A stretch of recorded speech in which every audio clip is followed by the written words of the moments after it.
overwhelming. Call Debbie at I Will Advisors, 954-753-8080, 954-753-8080, and allow her to educate and guide you through the many plans, choices, and cost considerations. I Will Advisors represents all major insurance companies, not just a single carrier, so they will make That's sure right. you choose the best option for you. Call Debbie at I Will Advisors at 954-753-8080, 954-753-8080. This is Roger Simon, reverse mortgage specialist at South Florida's Choice Mortgage Bank. I've found that reverse mortgages can be a very valuable financial vehicle for seniors. I truly changed their lives for the better. See, there's I'm having a problem. Mortgage myself, and it's there we go. I think I got it worked out. Welcome. I think I got YouTube going, guys. This is different, but I've found over and over that reverse someone's asking me. This is Space Mountain sticker my daughter got me. It's a valuable tool. Like a retro Space Mountain sticker. And if you're a senior like me, that's a primary goal. By aging in place, I mean that you're financially able to stay in the home you love for the rest of your life. So if you own your home with or without a mortgage, if you want to know how a reverse mortgage can change your life by giving you the financial freedom you need, find out how by giving me all right, here we go. Anytime at 561-441-2730. That's 561-441-2730. I look forward to hearing from you. Rates and terms subject to change daily without notice. Equal housing lender NMLS 166254. Attorney Barry Siegel invites you to his Medicaid and Revocable Living Trust workshops, Tuesday, October 29th. All right, here we go, people. Got YouTube up and running. The first workshop is at 10. That's the Medicaid Planning Workshop, where you will learn how planning ahead can protect you from running out of money before you run out of life. You will learn how to avoid spending down your assets and avoid nursing home seizure of your assets, and much more. I do, gotta work, yeah. The Revocable Living Trust Workshop is at 2, where you will learn how to avoid losing an inheritance to predators like divorcing spouses. Thank you for your lawsuits, patience, creditors, everyone. Government agencies, and the IRS. The workshops are free, but seating is limited. So please call Attorney Barry Siegel's office for a reservation. 1-855-FLA-ESTATE. 1-855-352-3782. The Courtyard by Marriott is on Glades Road in Boca, just west of I-95, on the north side of Glades Road. The Medicaid Planning Workshop is at 10. The Revocable Living Trust Workshop is at 2. Call Barry Siegel's office right now and make your reservation to these free workshops. 1-855-FLA-ESTATE. 1-855-352-3782. Here we go. The opinions expressed on the following sponsored program are strictly all right. those of the host, guests, and callers, and not necessarily those of the station, its staff, management, or sponsors. The Steve King Show is live in Morning Drive, 6 till 9 a.m. weekdays. And overnights, midnight till 6 a.m., 7 nights a week. To call... Yes. Welcome back, one and all. My name is Brian Craig. This is the Steve Kane Radio Show, Florida's longest-running radio show on the radio since 1977, the most pro-Donald Trump broadcast in America. The only thing that's equally as pro-Trump as this program, as the Steve Kane Show, is my podcast, the Brian Craig Show podcast. But, I'm not embarrassed by that. You will never hear me criticize Donald Trump, I promise you. Not that he's done anything that needs to be criticized, but... No, Donald Trump could do no wrong in my eyes. And I mean that. I do mean that. All right, well, the second hour has begun. YouTube Live is streaming, people. Brian Craig on YouTube. If you'd like to watch on YouTube, please do. I've got the live stream working. All right, so Project Veritas today with this exposed CNN promise they have. I support Project Veritas and James O'Keefe. I think Project Veritas is amazing. I think James O'Keefe is a person who will have a place in the history books. One day there will be an award given to journalists that will be the James O'Keefe Award. Okay? And with the loss of the great late Andrew Breitbart, James O'Keefe has picked up what Breitbart was all about per Andrew Breitbart. Now, I'm not talking about the news website. And James O'Keefe is an amazing person that has done amazing things. And James O'Keefe has only one problem, is that he started off with something that was so big, so fantastic, and so shocking that most of what he has done since then, no matter how good it was not really taken the way it would in a normal situation, because his first outing, James O'Keefe, was so big. And of course, what I'm talking about is James O'Keefe's exposure of Acorn. And what James O'Keefe did with Acorn did so much to save this country. It has never been, well, at the time it was talked about, but since his exposure of Acorn with the Pimp and Hoe video series that James O'Keefe did, and this is what introduced James O'Keefe to all of us, he saved this country. And I'll give you some background on that, because I think there's a lot of people out there that are not familiar either with James O'Keefe's Acorn work, or maybe you are but don't understand the significance of it. I had never heard of Acorn prior to the James O'Keefe videos, and I think most people had never heard of Acorn either. And it was in the early days of the Barack Obama presidency, and in 2010 is when we were about to do a census. And community organizer Barack Obama, who was then the president of the United States, had worked as a community organizer with Acorn. And Acorn was being put in charge of collecting the United States Census data. And a lot of people were concerned about this, because Acorn is a terrible organization. And people, when James O'Keefe did his work, you know, the census is so important in this country. I don't know, those of you that listen to this program in other countries, I know you all have a census in your country. But in the United States, the census is how everything is done. It's how federal funds are dispersed for everything. It's how congressional districts are set up and allocated. Each 10 years, you know, in the House of Representatives, we have 435 members of the House. And after the census, we have redistricting every 10 years in every state of the union. And or every state in the union, I should say. And some states gain members of the House of Representatives, and some states lose members of the House of Representatives, because the census every 10 years. And there's everything that's done by the federal government, school funding, local funding, roads, everything is connected to the census. And having Acorn, a corrupt organization, collecting the census data scared the living daylights out of people for good reason. And people were joking at the time, but for a joke to be funny, there has to be truth to the joke, no matter how outrageous it is, or it's not funny. That's why, the difference between a racist joke and a funny joke, or an inappropriate racist joke, is whether there's truth to it. And people would joke at the time that after Acorn collects the census data, the census may show that whites are a minority. And people would laugh, but they laughed because there was fear of that. So James O'Keefe got together with that girl, I've forgotten her name. He dressed as a pimp in the most stereotypical clothes. He kind of looked like Kramer in the Pimp, Joseph in the Amazing Technicolor Dreamcoat episode of Seinfeld. But he kind of looked like Huggy Bear from Starsky and Hutch. He had the fedora with the feather. I think he borrowed his mother or grandmother's mink, James O'Keefe, and he had that cane. And of course, the girl he was with was dressed as a street-walking prostitute.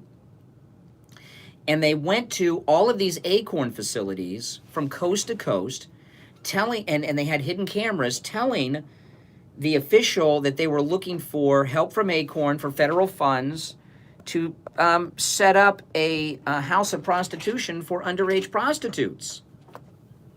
It was crazy. It was nuts. And the Acorn officials were willing to help them set up houses of prostitution for these young prostitutes. Were they turned away from any Acorn office? And before it went public, he had completed his series, James O'Keefe, and then boom, it was released. And Fox News did a lot of reporting on it at the time, and it was insane. And because of that, Acorn lost the census. The census was taken from them. Now, they're still around. They changed their name, and they're still around by a new name. But Acorn lost the census. And if Acorn would have have taken that census in 2010, this country would have been forever changed. The damage they would have done just with the allocation of congressional districts for the states would have been something that we would maybe never have recovered from, or at least not until after the 2020 census, because they would have falsified the data, right? For all kinds of reasons. One of it would be the control of Congress. I know, it would have been, and James O'Keefe shut Acorn down, got the census taken away from Acorn. And that was huge. James O'Keefe is an American hero. He saved the United States with that Acorn video. And I'm not exaggerating that. It's true. You know, and what he did, I will never forget. And that's why I say one day there will be a major award given to journalists, and it will be called the James O'Keefe Award. So James O'Keefe is spectacular. He has done incredible work. And the problem that he has is James O'Keefe today, I believe, is that he started with something so good, so crazy, so effective, and so important. It's everything else has been kind of, you know, it seems not as big of a deal as it should be because of how big his first thing was. It's like a lot of actors will win an Oscar when they're 20 or 25 years old, and then what do they do after that? Little or nothing. I mean, you know, some of the big Oscar winners, like Tatum O'Neal. Who was that girl from the piano that won the Oscar when she was a little girl? Richard Dreyfuss won an Oscar when he was young, and then he's always been around Richard Dreyfuss, but had a couple big things. You know, so, you know, there's a lot of people like Nicholson that get like 5 of them, and it's fine, but a lot of times an actor will get an Academy Award in their first or second film, and boom, they're, you know, everything else is... William H. Macy has an Oscar for Fargo, which was the first thing I remember seeing him in, and he's acted in a lot of things since, but nothing's ever going to be like that. Sometimes people peak too early, and that's the problem I think that James O'Keefe has run into, is what he did in the beginning was so momentous that it's hard for anything else to look is equal to that. Plus, and he's been doing some great work in his whistleblower series that he's been doing. The Google whistleblower, you know, you've seen these whistleblower things. I've watched them, and they're pretty spectacular, pretty shocking. And, you know, there was a Facebook whistleblower. He's done Anna Paquin, yes, the piano. What has she been in that you wanted to see? She won an Oscar in her first role. True Blood. Oh, please. You know, she's never had anything that will equal Oscar, right? But yeah, so that's what, you know, that's what James O'Keefe runs into. That first song's a huge hit, and everything else, everybody wants to hear that first hit again. So that's a problem that he's had, even though he's done incredible work. Now, what's going to happen today with this exposed CNN will depend on how good this is, okay? And I keep hearing the Brian Stelter name. If it's Brian Stelter in a private conversation yelling at an employee or a coworker, you know, he could have some rough times and be embarrassed, but that's not going to do it. If there's a major CNN personality like Brian Stelter talking about openly because they feel safe about how they're manipulating the news, that could be huge.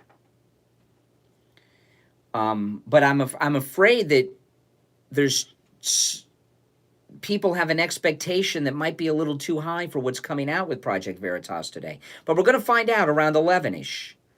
I haven't seen a time reported when they're going to release it, but typically, for the last few releases, I've noticed they release around 11 because I've been watching for them, okay? So I'm expecting it around 11. They know how to time things to hit the news cycle. But don't have your expectations too high. I'm hoping for something good because I love the news, and I really miss the news. I miss the news, okay? There's no news any longer. as I was saying in the last hour, what the cable news cycle is all day long on all of them is not news. All day long, what you have is the chat session on The View. And I'll tell you, I don't believe it's healthy. I talk to people in my personal life, not just Steve Kane. Steve, I think, has this problem too. I was talking to Steve the other day on the phone, and it's not just Steve. It's people I know in my personal life as well that aren't on the air or anything. And people get very upset watching the news all day. And the news is trying to make you upset. There's a lot of things going on in news. One of the things that's going on in news is they're trying to drive public opinion, and they're doing that effectively in some ways. Another thing they're doing is a ratings trick of getting you hooked in to watch all day. I've done a couple things in the last couple months that have made me healthier.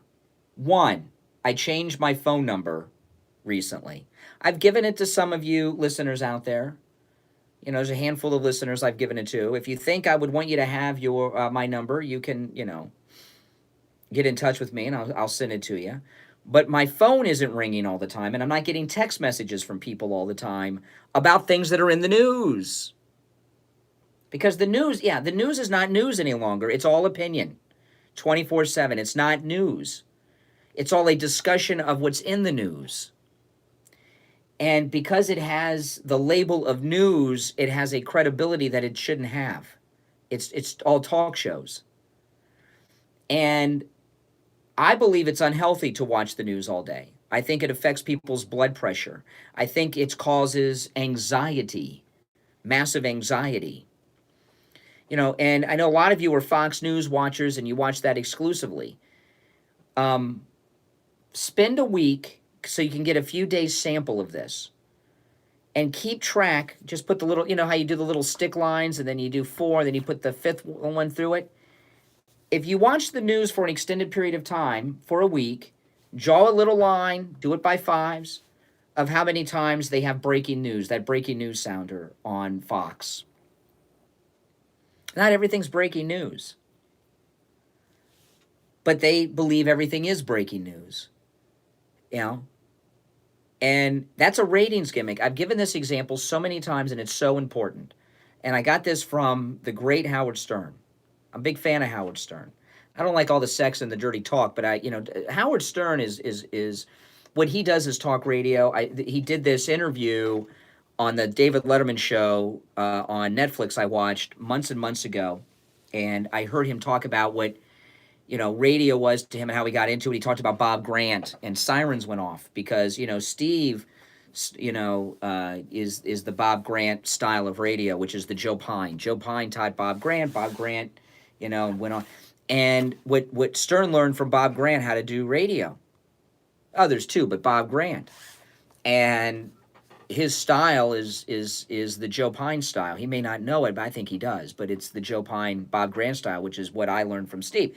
And he talked about how he got those #1 ratings. And Howard Stern is amazing in that he went up when he was on regular terrestrial radio. He was on in Morning Drive, and he beat all of these morning shows in every market he was in. And these morning shows are huge radio legends, and he beat them all. That's something, isn't it? I know. And I heard him talk about this once, Howard Stern, because they were comparing him to Rush. When Rush first got big, this was in the 90s, when Rush first exploded during the early Clinton years, and I heard someone asking him about Rush, and he says he's on in the middle of the day. Anybody can have ratings like that in the middle of the day. He says, I'm on in Morning Drive going up against every legendary morning show in America, and I'm beating them all. It's not the same thing. And I thought, wow, that's pretty interesting. And it got me thinking. And Stern told Letterman what he used to do. And the ratings on radio were by the quarter hour. And he said when he was coming up to the quarter hour is when he would do his outrageous stuff to keep listeners listening from that quarter hour into the next. And it's a ratings gimmick, a ratings technique on how to game the ratings. That's what the cable news do. They use that breaking news sounder on Fox to keep you glued to the set. And there was when I was young, growing up in the 80s and in the 70s, when we didn't have all this cable news then.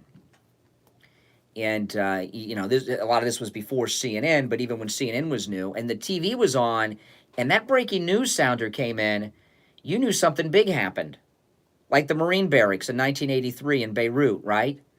Or there'd been a plane hijacking or something. And the breaking news sounder now comes on because they want to talk about someone's tweet. Okay? So the news is unhealthy. It is unhealthy to watch it for extended periods of time because they're trying to keep you in a panic. They're causing your blood pressure to rise. I'm not kidding. They're causing many of you to live in an anxiety state. On top of the fact that they're putting Americans at each other's throats. The news is no longer the news. All right, we'll be back and we'll talk more about the Project Veritas CNN expose coming out today. Don't go anywhere. By the way, YouTube Live is up and running. We'll be right back. The period is here. Medicare can be confusing and overwhelming. Call Debbie at I Will Advisors, 954-753-8080. 954-753-8080, and allow her to educate and guide you through the many plans, choices, and cost considerations. I Will Advisors represents all major insurance companies, not just a single carrier, so they will make sure you choose the best option for you. Call Debbie at I Will Advisors at 954-753-8080. 954-753-8080. Where is that article? This is Brian Craig, and I want to tell you about Dr. Mitch Matez at the Boca Gosh Raton darn it. Center for Age Management. He's my anti-aging doctor. That's right, I have an anti-aging doctor now. This year, I turned 45, and I was starting to slow down a bit. I met with Dr. Matez, and he found that my testosterone level was low. We men begin losing our testosterone starting at age 30, and it goes down every year after that. Dr. Matez told me I was approaching the beginning of andropause. That's the male equivalent of menopause. I began bioidentical hormone pellet therapy. They're tiny little pellets inserted under my skin. And now my testosterone levels are being restored to where they were when I was 25 years old. Thanks to Dr. Matez, I have more energy, I feel better, I look better, my love life, it's better, and my wife, she's thanking Dr. Matez too. Bioidentical hormone pellet therapy isn't just for men, it works wonders for women by reversing the symptoms of menopause, like the night sweats and the mood swings. Men and women, you don't have to live with the negative effects of aging, like loss of energy, loss of sexual desire, weight gain, or menopause. Call Dr. Matez and meet with him about bioidentical hormone pellet therapy. It works for me, and it'll work for you too. He's located in Boca, and his website is hormonetherapybocaraton.com. Or give him a call, 561-953-5490. 561-953-5490. And tell him Brian Craig sent you. The Medicare open enrollment period is here. Medicare can be confusing and overwhelming. Call Debbie at I Will Advisors, 954-753-8080. 954-753-8080, and allow her to educate and guide you through the many plans, choices, and cost considerations. I Will Advisors represents all major insurance companies, not just a single carrier, so they will make sure you choose the best option for you. Call Debbie at I Will Advisors at 954-753-8080. 954-753-8080. Listen to the Steve Kane Show on iHeartRadio. Just search for W. All right, welcome back. So anyway, the big Project Veritas exposed CNN breaking story coming later today. So yesterday, James O'Keefe was with one of his whistleblowers, and well, he made the announcement. Let me play the announcement, and then I'll tell you how the media is going to handle this. This is the great James O'Keefe just yesterday in Miami. I have one announcement to make real quick. One announcement. Because of what Eric did, another person came to us on the inside. He came to us. We're proud to announce the next insider who will blow the whistle. He's been recording for months. All of his colleagues, his bosses, his senior people. This may be the biggest story Project Veritas has ever broke. Next week, the next insider who will blow the whistle on the next organization is within CNN. Hear the crowd? They're going nuts. They love that. Yeah, okay, and then he walked off stage, and apparently they've got someone who worked at CNN who was wearing a hidden camera for months, recording everything at work. And the way it's been described is this CNN employee, I don't know if they're still there or not, they wanted to be into news, they loved and respected CNN, and then they got there, and boom, right? They got an eye-opening as to what really goes on, and that's what drove them to do this.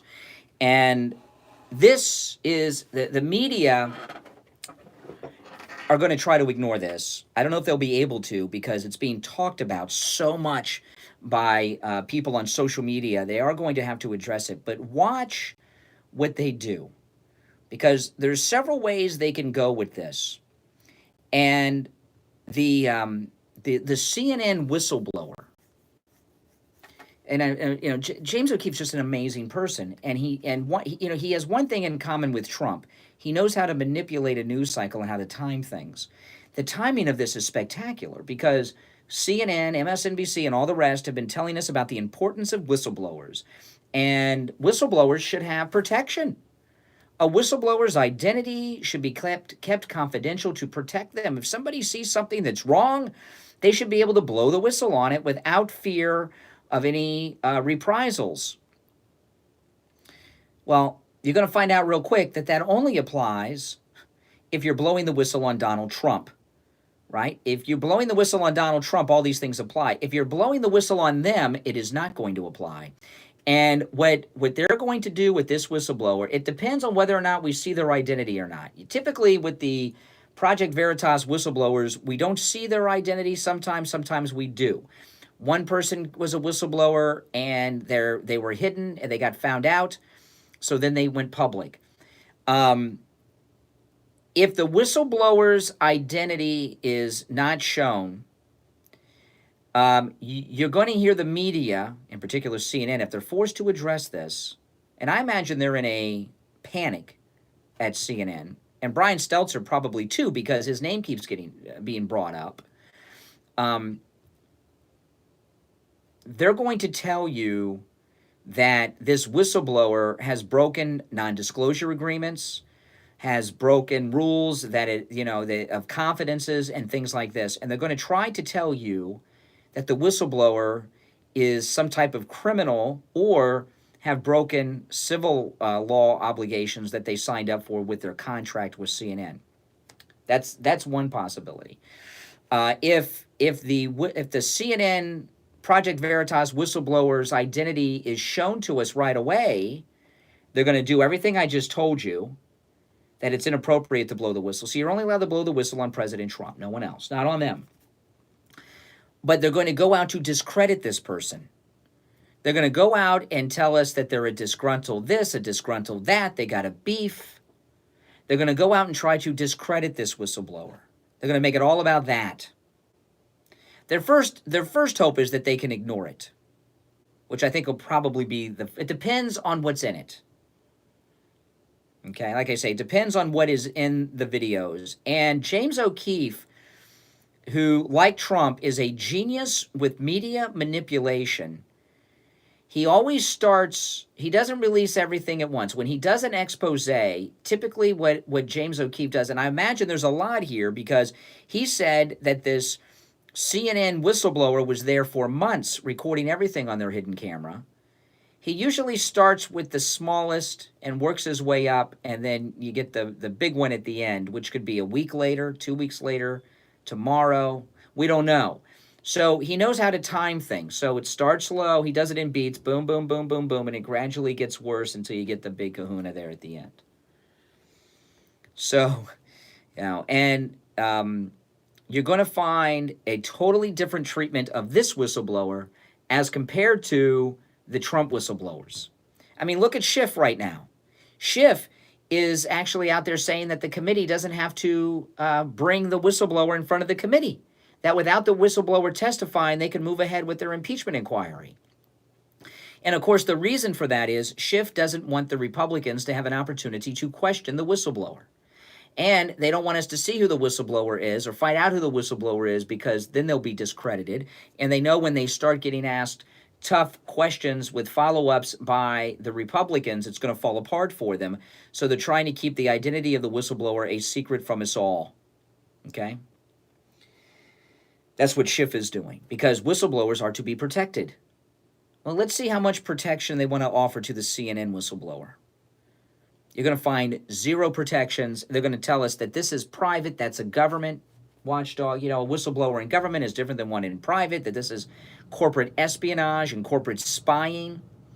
Yeah, my hope is that this is big so that we can get back to the news in the news.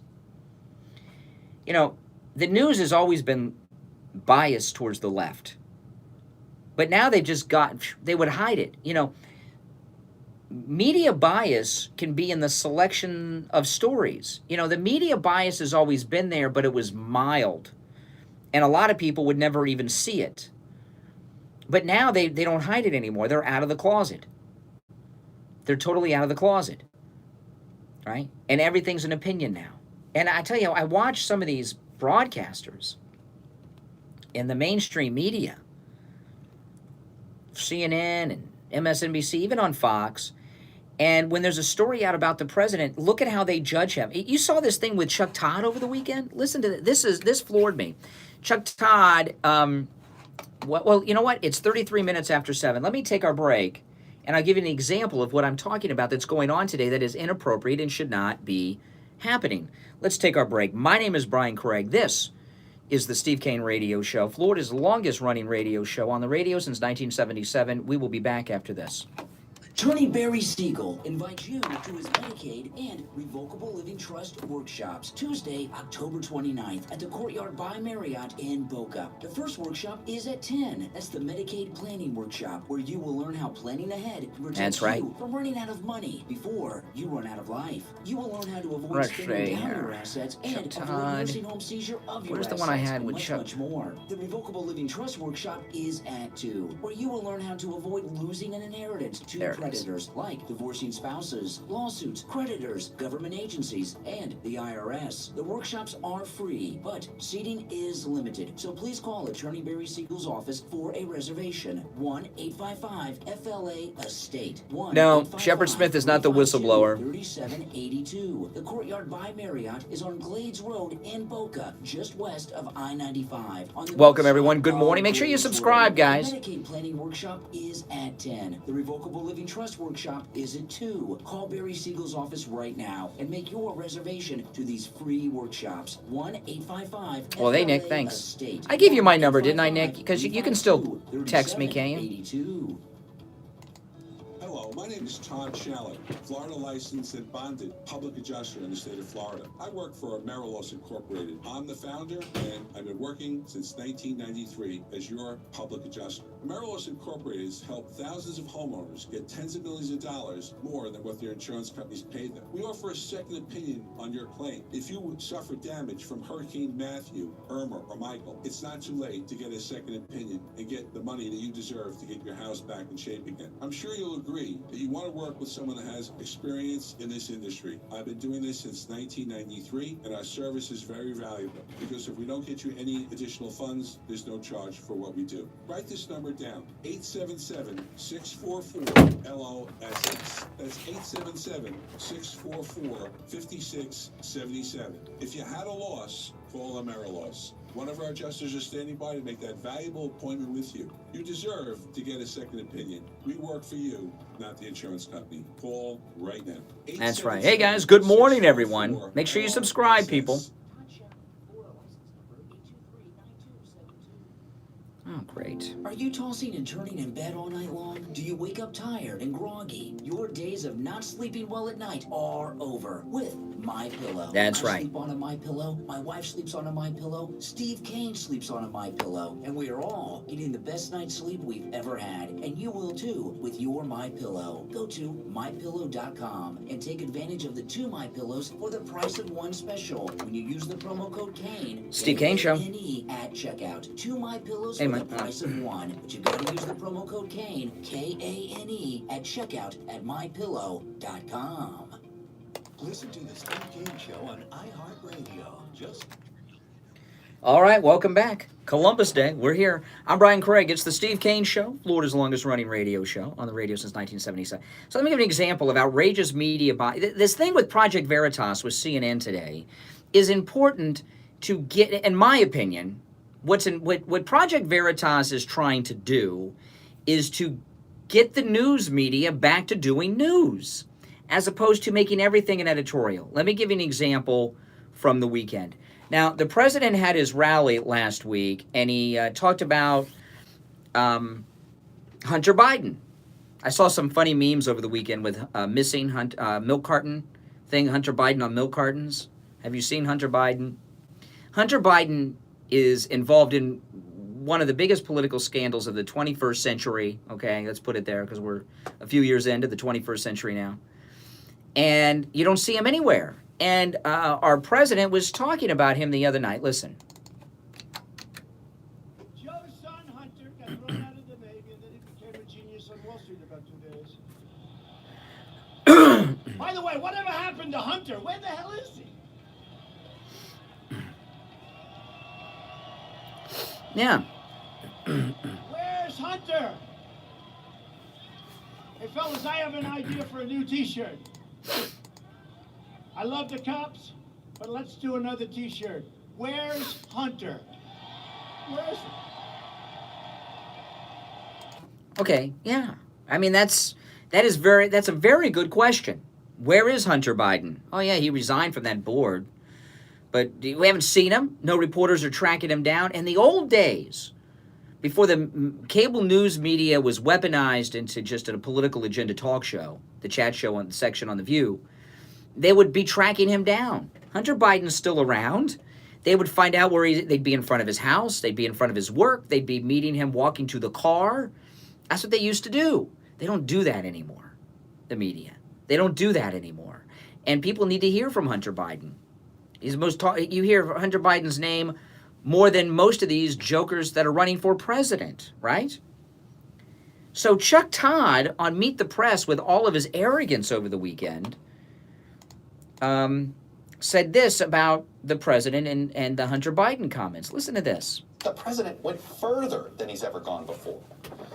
So we are going further than we've ever gone before to say we're not going to play the sound. We aren't going to repeat the president's vicious attacks on Hunter Biden. The president of the United States stood in front of a crowd of supporters and character assassinated a man. Whatever you might think of his decisions, he's not a public figure. He isn't running for office. Wow. And he's not a campaign surrogate. He's not even on the campaign trail. And he isn't in any way asking for this attention, obviously. Look, we are going to tell you that the president's attack on Hunter Biden is remarkable, and it's newsworthy. But we can't in good conscience amplify those attacks, so we won't. We will simply tell you that it happened, and it seemed to cross a line, another line. Politics ain't beanbag, but it isn't supposed to be this either. We all need to play a role in not rewarding this kind of politics, not just the press.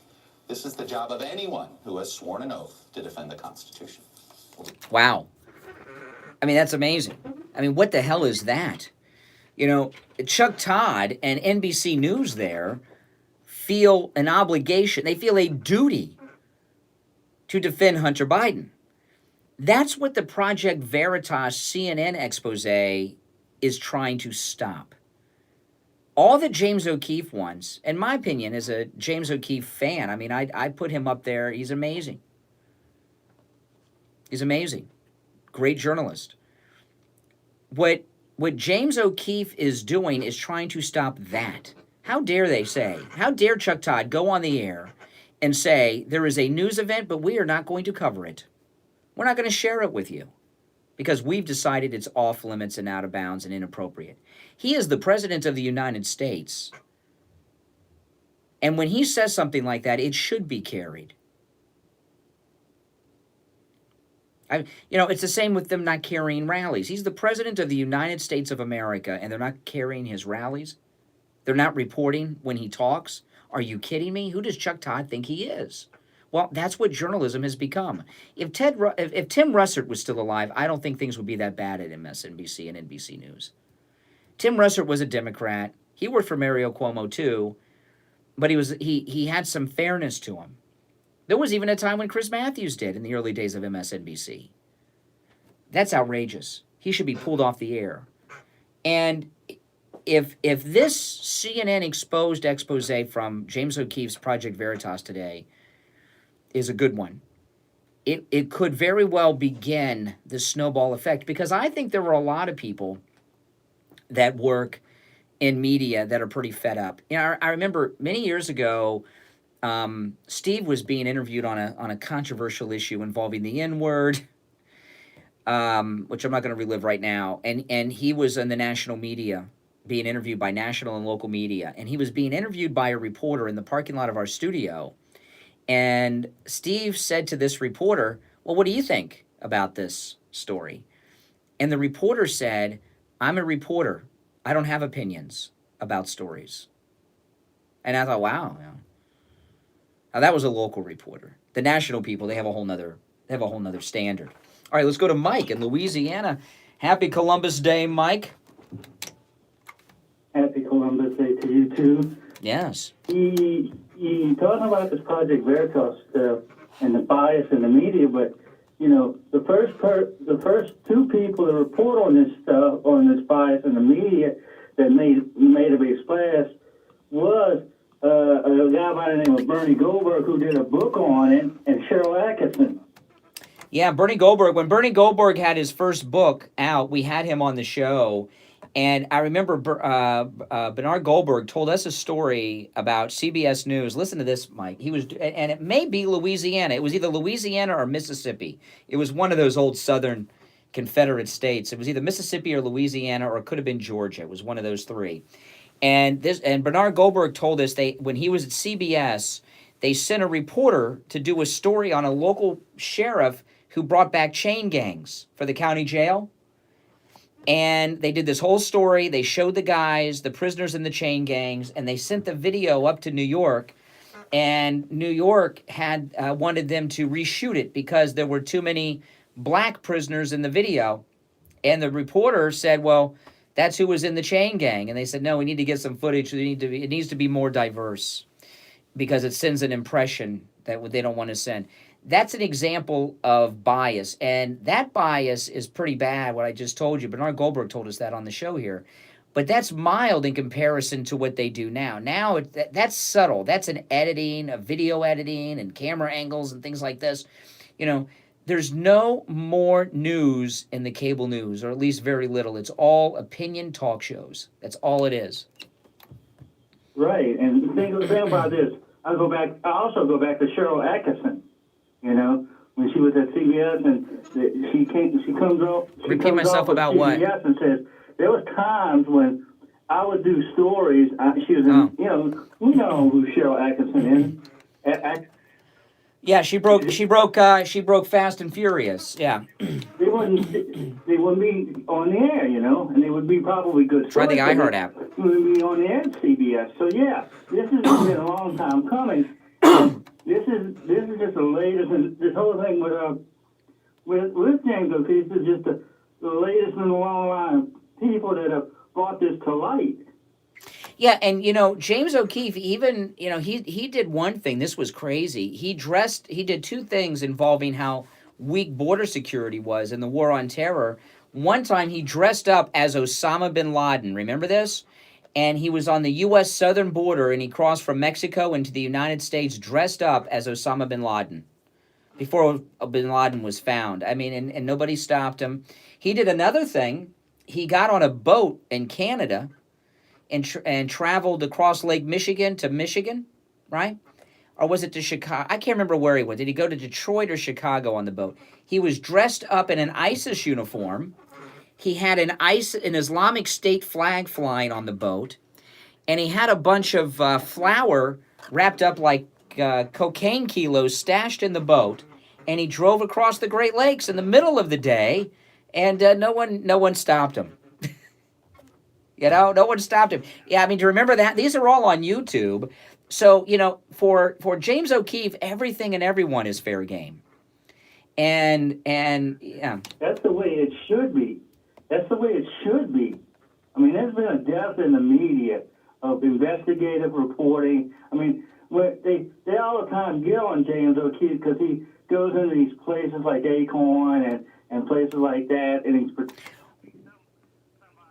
Yeah, you know, another thing James O'Keefe did, this was before Acorn. He worked with Lila Rose, and a lot may remember Lila Rose when she was younger, did an undercover expose as a 15-year-old girl who had been impregnated by an adult man, which makes it statutory rape, and she went into Planned Parenthood clinics to get abortions without parental consent or them reporting the rape.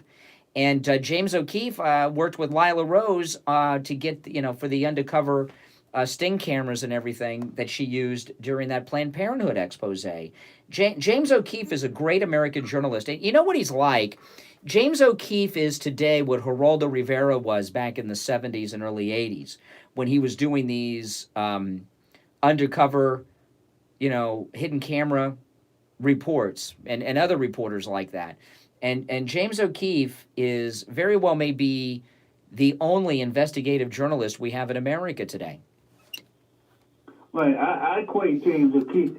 There should be a James O'Keefe award, just like there should be an award for people like John Solomon and Sarah A. Carter and people like that. Yeah, they've done some very good. Well, and I'll tell you, Fox News should dedicate the entire afternoon to this James O'Keefe CNN Exposed release that he's doing today. It's major news, and I just want to caution people. This is important to understand. James O'Keefe times his releases. He starts with the least, and he releases things over a period of a few days, and it's a buildup to the big stories at the end. So if the first video comes out today and you're like, that's it, be patient. There'll be something tomorrow, the next day, or the day after. That's how James O'Keefe knows how to do that. And he does, and it's pretty effective. But, I hope the first one is, I think he should release something really good for the first one to capture people's attention and not hold it off. Right, and you're right about Brian Stelter. I mean, there's certain people that have called him a stenographer for CNN. I mean, whatever they want him to report, he reports. Well, I just don't, because look, I'll look it up with you right here, okay? Because the only reason I'm talking about Brian Stelter is someone tweeted yesterday, and I can't remember who it was, but it was one of our conservative celebs, and they were talking about the Veritas exposed CNN, and they were talking about, in particular, Brian Stelter. So, and I just got to thinking, I don't know too much about him, and he's only 34 years old, and I go in here, and he, one thing they have here, he dated this very, very hot female reporter who also dated Dorsey from Twitter. But listen to this, okay? This is his resume on Wikipedia. It's very short, okay? He graduated high school in 2003 and then went to Towson University. At Towson University, he was the editor-in-chief of the Tower Light from 2005 to 2007. While still a student, he created something called TV Newser, which was a blog about television and cable news. He graduated college in 2007, joined the New York Times as a media reporter at the age of 22, and then in 2013 became the host of CNN's Reliable Sources as the chief media correspondent.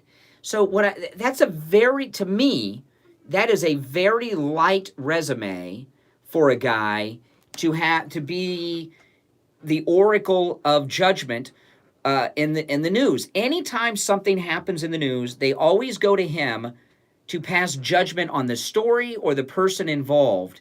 And it just seems, when I read that resume of Brian Stelter, I don't see anything about major stories or anything he covered. It just seems it's odd to me that he doesn't have much of a record of accomplishment to be so important in the national media. To me, it seems. Well, yeah. I mean, a lot of these people on the left are kind of that way where they have this meteoric rise from out of nowhere. That Alan. What have they done before? Yeah. Yeah. All right. Hey, appreciate the call, Mike. Good morning. You're on the radio. What's your name? Where are you calling from? This is John. Hey, John. The caller, I guess. Uh-huh. I want your opinion on something. Companies like CNN, NBC, they're all publicly traded and held companies. Why are the people that hold these stocks not infuriated that they're running news organizations that are actually losing money? Okay. Well, because they're supposed. See, why do? First off, I don't accept that they lose money. In Hollywood, all the movies lose money, right? If you're an actor and your deal gives you part of the profits, they always tell you the movies lose money. It's an accounting. That's an accounting gimmick. But why do you think big corporate people own news outlets that are considered to be money losers? Why do you think that is? Well, I mean, I know it's to manipulate and get other things down the road. Well, I'll give you an example. I'll give you an example. I'll give you an example right now. No, I'll give you an example right now. The major corporations that have bought and paid for all of our members of Congress our entire lives are having the world turned upside down by Donald Trump's renegotiating our trade deal with China, right, with the import taxes and things. The purpose of the news is not to make money or to report the news. The purpose of the news is to do the bidding for the big corporation that owns them. So the mainstream media, all of them, including Fox, have been on this war on the side of China against Trump equalizing the trade deficit. So the news's job is to make money for the corporations that own it by pushing agendas like I just gave you an example of. Why wouldn't the shareholders, with CNN's only make, if they're bottom of the barrel, that means they're making, all right, less money. Well, why aren't the shareholders? Yeah. I don't have an answer for that. But they do make money. All right, appreciate the call. Thanks so much. A little late. Take the break. Be right back. This is Lori Kane, and I want to tell you about Brighton Dental Care. I just had a lot of work done, and I avoided going to the dentist for a lot of years because I was afraid of the cost. But I went to Brighton Dental for my free consultation, which, by the way, he offers to all Steve Kane listeners. I had 2 cavities, I needed a crown on top and a crown on the bottom. If I were a horse, they would have put me down. So I scheduled my appointment for the next Saturday because Brighton Dental has Saturday appointments available, and they saved me a ton of money. And I will be a patient for life. Don't let cost stop you from taking care of your teeth.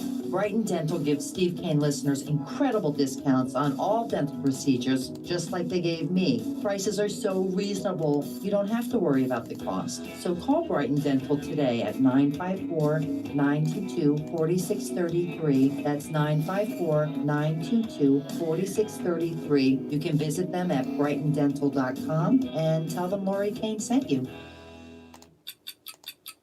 Hear that? That's the clock ticking till the Steve Kane Cruise sets sail on November 8th for 6 days of fun in the sun. There's still time to join us. First stop, Cayman Islands, then Costa Maya, where we visit the Mayan ruins together, then Cozumel, with the most beautiful beaches anywhere. Call Ian at Cruise and Travel Depot and join Steve Kane and me, Brian Craig, on the Steve Kane Cruise. 561-244-5779. 561-244-5779. Listen to The Steve Kane Show on iHeartRadio. Just search for... All right, welcome. I'm Brian. This is the Steve Kane Radio Show, Florida's longest-running radio show on the radio since 1977. Welcome back, one and all. Oh, man, I know the show's going very well today because I've been late for every break, and I apologize for that. And this last segment will be short, like the last segment of the last hour, because I've gotten behind on the breaks as we wait for the Project Veritas release. I know you've heard this story. It says here, California governor has signed a bill requiring California public universities to offer the abortion pills. This is a pretty terrible thing. The abortion pill is awful. And where the left have gone with abortion, when Bill Clinton was running for president, both times, he and Hillary used to, because there was a big talk, back then they used to talk about this litmus test on abortion. When asked about abortion, Bill Clinton had a talking point answer. Does anyone remember what it was? It shows you how far the Democrats have gone down the toilet. But he used to say 3 things. If you asked Bill Clinton, Governor Clinton, about abortion when he was running for president, he would tell you, I think abortion should be safe, legal, and rare. Safe, legal, and rare. Now, they want to hand out like candy at the universities these date rape pills. That weren't date rape pills. Well, that's what they were made for. These morning after pills were made so that when a girl was raped, they would give them to her in the emergency room to terminate a pregnancy if she was pregnant. That's how they got them out there, which seemed to be okay at the time, right? A lot of people say, well, that's okay.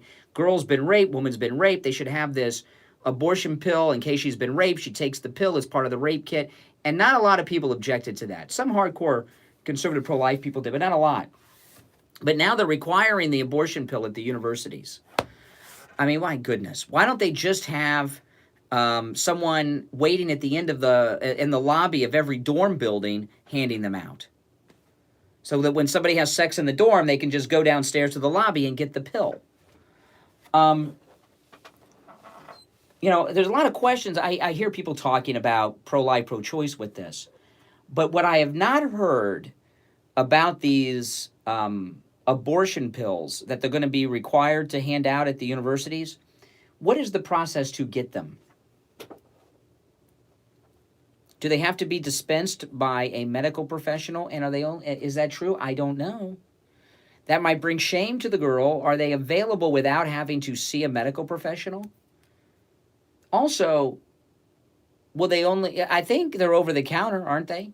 Will they, you don't need a prescription. Will they only give them to females? You know, there's been problems over the years. There's been a few cases where guys have slipped, like the, you know, that's what I meant to say a minute ago, and I slipped, you know, like, remember they used to slip that date rape roofie? There have been instances where men, young men, guys, have slipped the abortion pill into girls. Okay? And that can have all kinds of consequences for people. So Newsom, who's this big champion of the abortion pill, I haven't heard them talk about how it will be dispensed.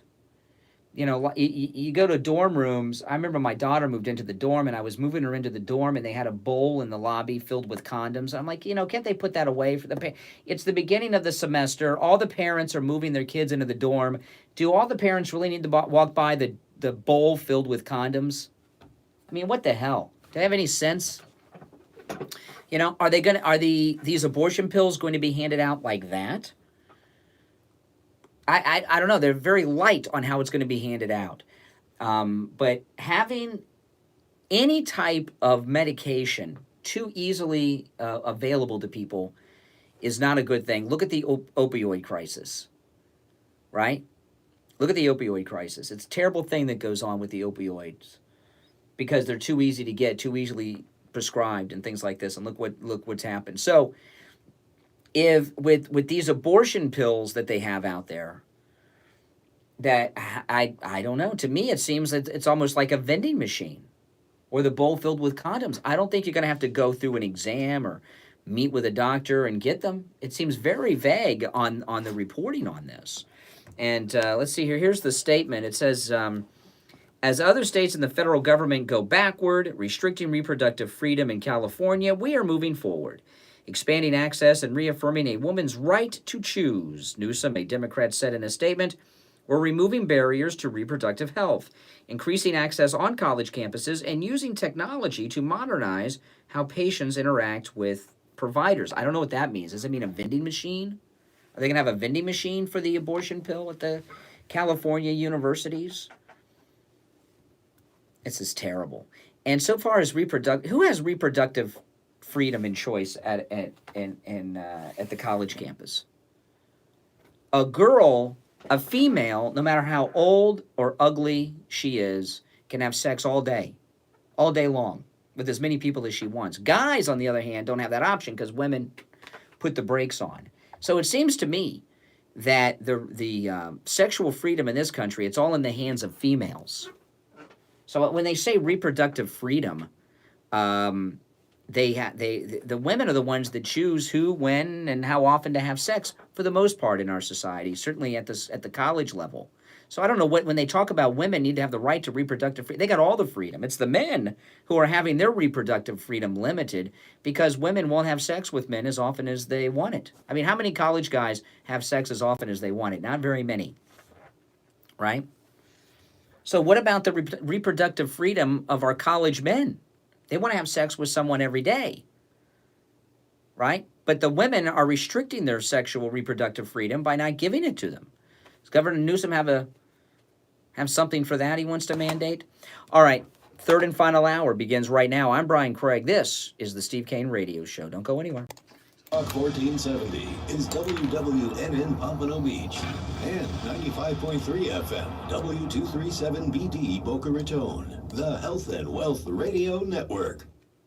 Seniors, is there too much month left at the end of your money? You have worked hard your whole life, and you shouldn't be struggling in your golden years. And you know what? You don't have to. Call Roger Simon at Choice Mortgage Bank and talk to Roger about how a reverse mortgage can change your life. Roger has a reverse mortgage himself and understands your needs. Use the money for anything you want. Pay off your bills, including your mortgage if you have one. Stop working, take vacations, or anything else you wish. It's your money to do with what you want. And the best part is, you and your spouse can live in the home you love for the rest of your lives without worry, without financial struggle, or a mortgage payment. Call Roger Simon right now at Choice Mortgage Bank, 561-441-2730. 561-441-2730. Rates and terms subject to change daily without notice. Equal housing lender, NMLS 166254.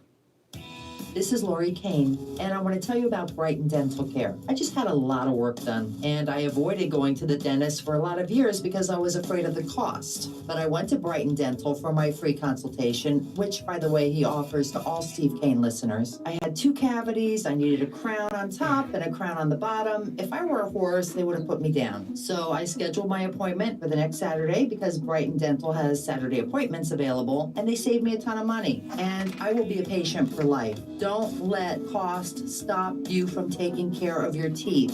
Brighton Dental gives Steve Kane listeners incredible discounts on all dental procedures, just like they gave me. Prices are so reasonable, you don't have to worry about the cost. So call Brighton Dental today at 954-922-4633. That's 954-922-4633. You can visit them at brightondental.com and tell them Lori Kane sent you. If you suffer with diabetes, there's a 25% chance. Oh boy, did you guys hear about the active shooter situation at the mall here in Florida? Oh my goodness. Amputation. At the Sole Authority, at little or no cost, you can receive your very own therapeutic shoes and custom inserts. Medicare recipients are entitled to 1 pair of quality diabetic shoes and 3 custom inserts. Call the Sole Authority today, 954-597-7060. Attorney Barry Siegel invites you to his Medicaid and Revocable Living Trust workshops Tuesday, October 29th at the Courtyard by Marriott in Boca. The first workshop is at 10. That's the Medicaid Planning Workshop, where you will learn how planning ahead can protect you from running out of money before you run out of life. You will learn how to avoid spending down your assets and avoid nursing home seizure of your assets, and much, much more. The Revocable Living Trust Workshop is at 2, where you will learn how to avoid losing an inheritance to predators like divorcing spouses, lawsuits, creditors, government agencies, and the IRS. Yeah, wait till you hear this. Workshops are free, but seating is limited, so please call Attorney Barry Siegel's office for a reservation. 1-855-FLA-ESTATE. 1-855-352-3782. The Courtyard by Marriott is on Glades Road in Boca, just west of I-95, on the north side of Glades Road. The Medicaid Planning Workshop is at 10. The Revocable Living Trust Workshop is at 2. Call Barry Siegel's office right now and make your reservation to these free workshops. 1-855-FLA-ESTATE. 1-855-352-3782. The opinions expressed on the following sponsored program are strictly those of the host, guests, and callers, and not necessarily those of this station, its staff, management, or sponsors. The Steve Kane Show is live in Morning Drive, 6 till 9 a.m. weekdays, and overnights, midnight till 6 a.m.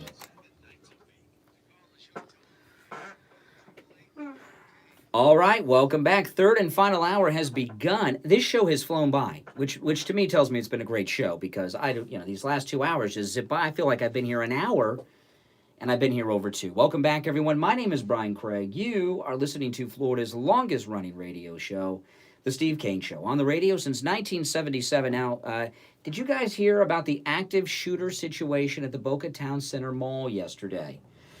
I tell you, I go to that mall a lot. In fact, if I go to the mall, I'm probably there. That's the one I go to.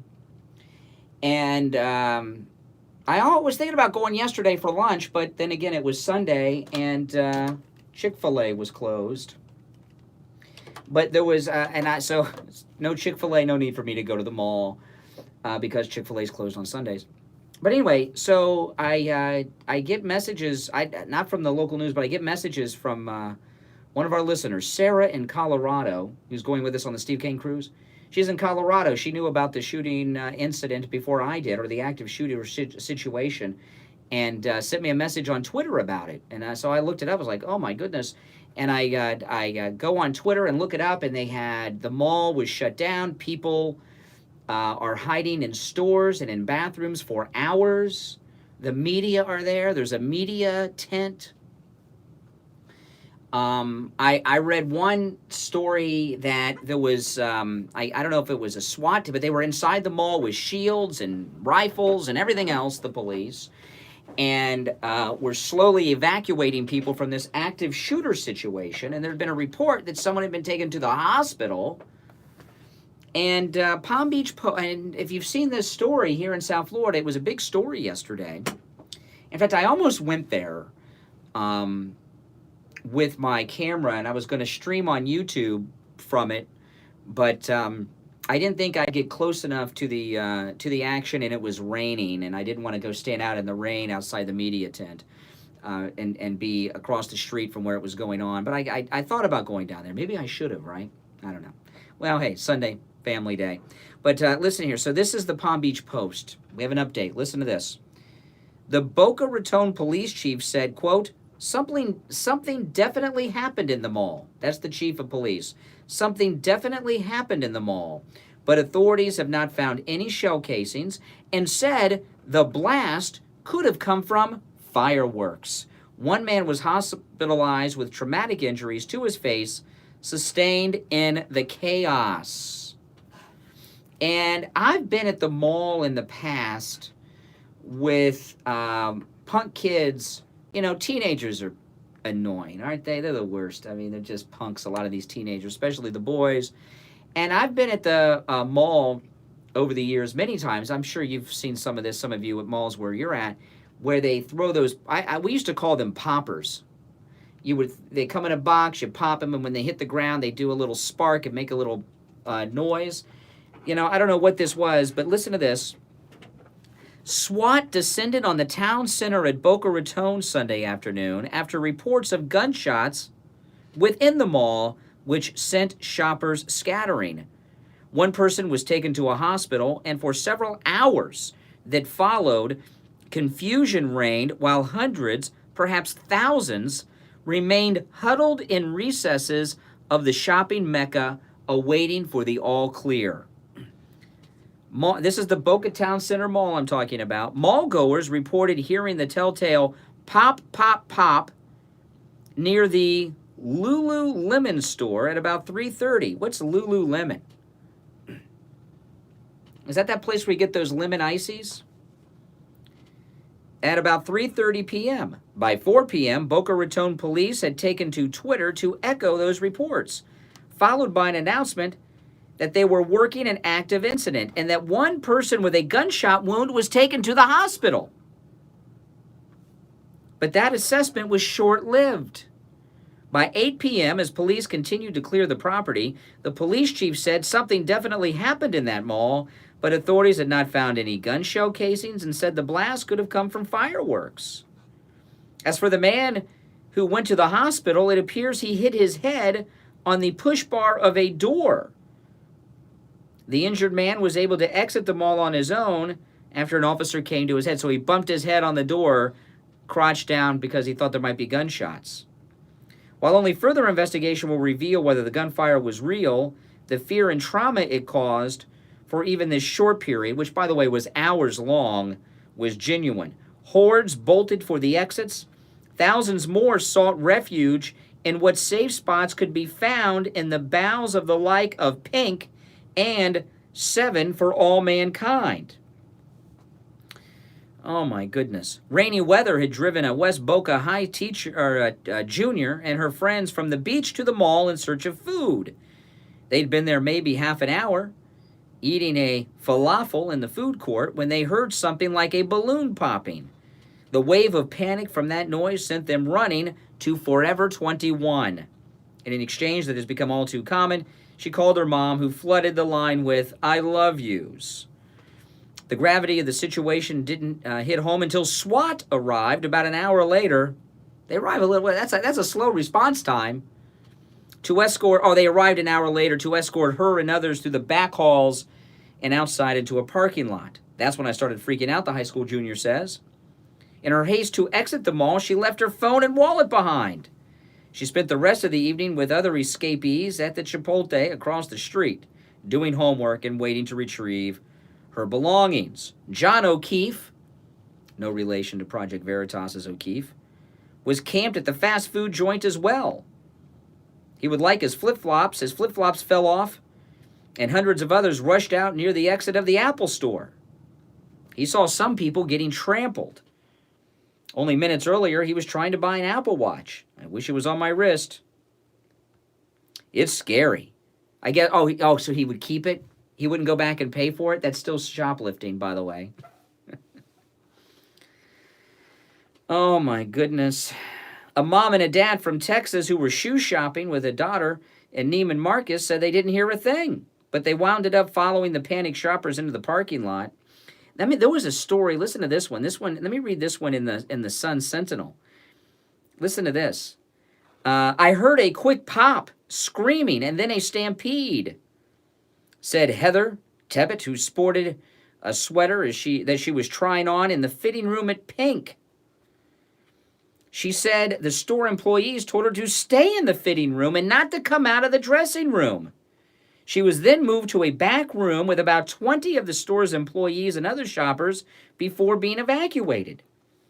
Similar stories from frightened shoppers emerged as Boca Raton police investigated reports of gunshots fired at the mall Sunday. Police said they found no signs of shot fire, but they were still piecing together what had happened looking at security video. Some noise went off with some type of bang.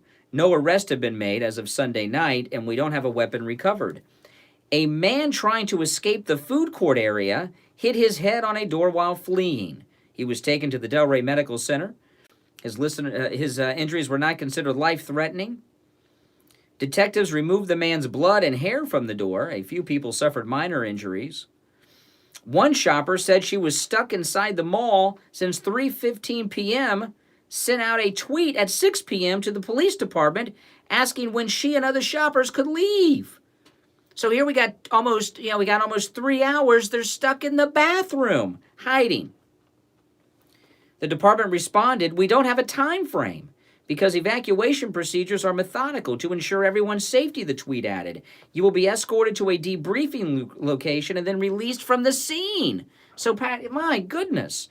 And, if I'm at the mall, chances are I'm in the food court, and I'm there with my family. We could have been stuck there. I mean, this is awful. The chaos began at about 3 p.m. when reports of an active shooter began coming from the busy mall. If you're just tuning in, this is the Boca Town Center Mall I'm talking about. Boca police and other law enforcement from Palm Beach and Broward counties converged on the mall, where shoppers described seeing officers with rifles storming into Macy's. At about 4:15 p.m., Boca police said there was no active shooter at this time. The mall closed early on Sunday. Plans for today, Monday, remain unknown. Shoppers described scenes filled with panic after they said they heard the sounds of gunshots filling the mall. Other customers heard people shouting, "Active shooter!" and took cover. A Macy's employee who declined to give his name said he was working when he heard faint popping sounds, which he said sounded as though it could be near the food court. He saw a stream of... That's pretty far from the food court, by the way. Macy's is very far from the food court. Joel Myers said that he and his wife, Shauna, and friends were inside Macy's when people started yelling, "Active shooter!" and people started running out of the store. One friend was in the dressing room, and he fled the store without her clothes. She fled the store without her clothes. Was she in her underwear, or was she in the clothes she was trying on? You still got to go back. If you ran out of the dressing room in the clothes from the store, you have to go back and pay for them. That's still shoplifting. The woman listen to this. This is nuts. Listen to this. Let me go back. Joel Myers said that his wife Shauna and friends were also inside Macy's when people started yelling active shooter and people started running out of the store. One friend of theirs was in the dressing room and fled the store without her clothes. She then jumped into a stranger's car who took them to a nearby shopping plaza across the road. Oh my goodness. Now, we don't know if she was in her bra and panties or in the new clothes she was trying on. So a woman, possibly partially naked, got into the car of a stranger? Oh, my goodness. Meyer said she is fine.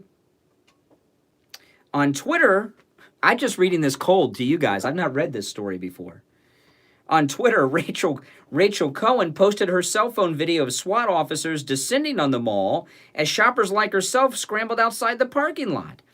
And I'm looking at this one. I saw this yesterday on Twitter, this photograph they have in the Sun Sentinel.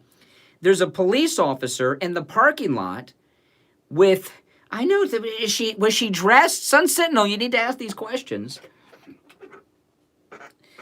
There's a photograph of a police officer with his gun out in his left hand. He's kneeled over a man lying on his back in the parking lot. And this is the man who hit his head on the door while fleeing. Cohen, a New York City resident, was inside Lily Pulitzer when she said people were in a panic, but she found some comfort thanks to store employees. Oh, my goodness. Oh, my goodness. Other shoppers were trapped inside stores as the mall went on lockdown. Howard Crooks and his wife Robin said they were locked in a staircase at Macy's. At first, we saw cover underneath a shoe display, then ran into a hallway for employees that led us to a staircase. The Parkland resident said in an email, "We were fortunate that a Macy's employee followed soon after and was able to lock the door to the staircase. We are afraid to go outside." The report of gunshots being fired hit too close to home for Crooks, whose son was good friends with one of the Marjorie Stoneman Douglas victims. Never did I imagine that I too would experience the fear of an active shooter situation as my son did 18 months ago. When is this going to stop? Other shoppers echoed his sentiment. It was the most scary experience of our lifetime, says one shopper. The mayor of Boca says Boca remains a safe place.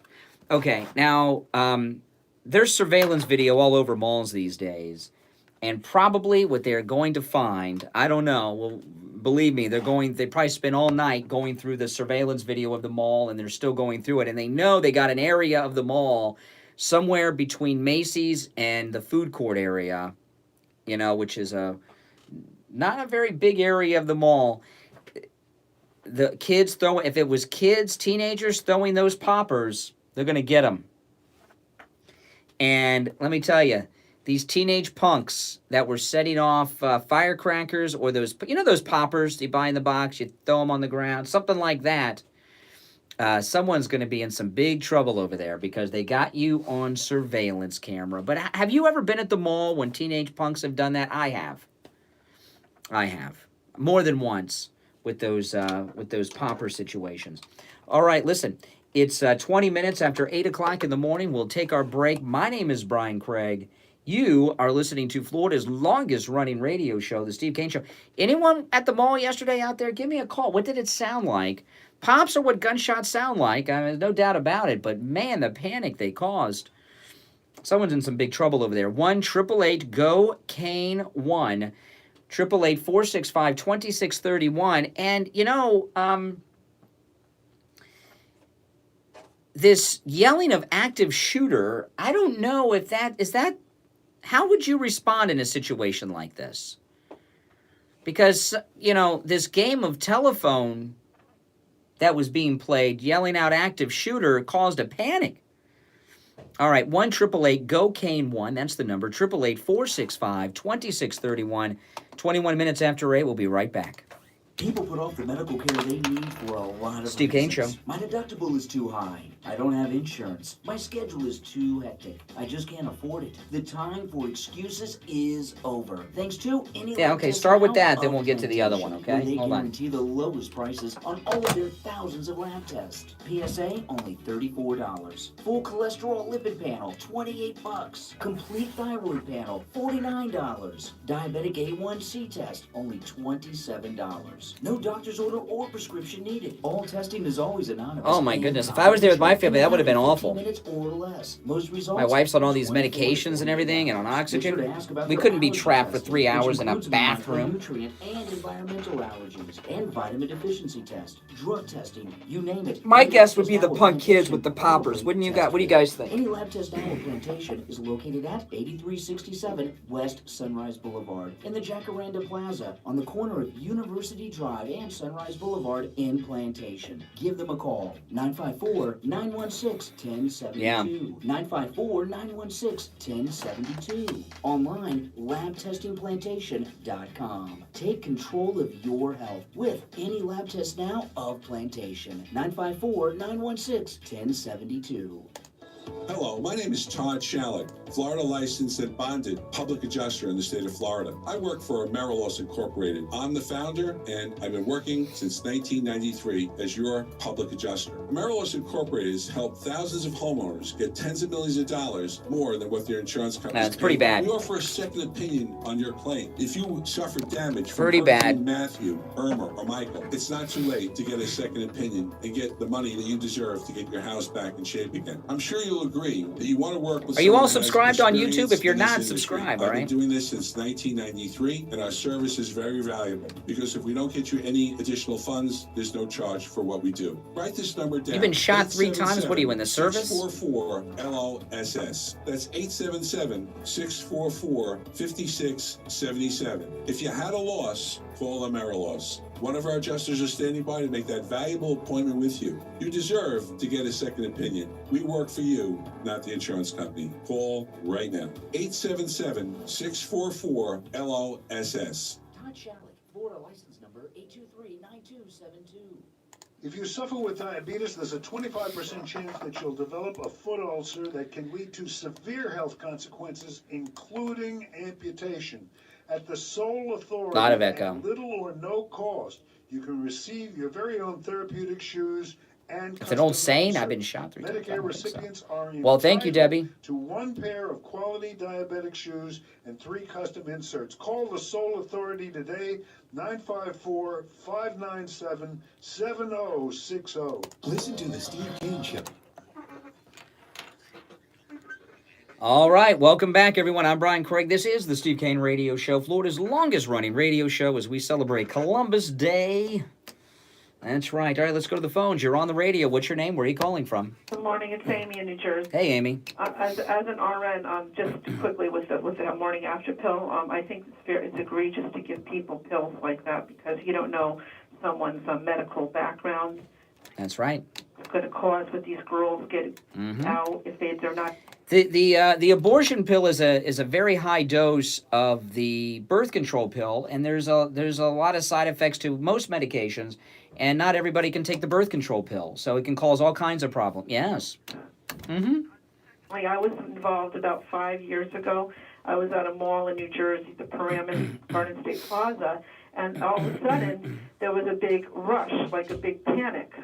And what it was, people were saying there's gunshots, everything went on lockdown. I was in the Apple store getting a new phone, and what happened was people don't know what gunshots sound like. So there was a car fire in the front of the park of the mall, and all the tires were popping. It's called the abortion pill. On fire, and everybody, it was very loud, and everybody from the, they start, oh, there sounds like gunshots, and the whole panic spread through the. Well, this incident at the Boca Town Center Mall yesterday is the classic yelling fire in a crowded theater. I mean, I don't know, this panic that went on, of course, none of us know how we would react in a situation until we are there. I mean, my first concern, because I would rarely be at the mall alone. I'd be with my family, so, I got to get them out of the way and things like this.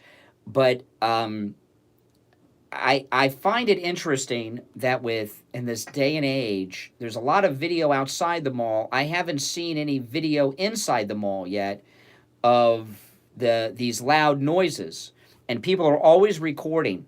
So there's got to be someone that has cell phone video that has the pop sounds in the background, and that mall has a lot of security because there were some murders connected to that mall a few years ago.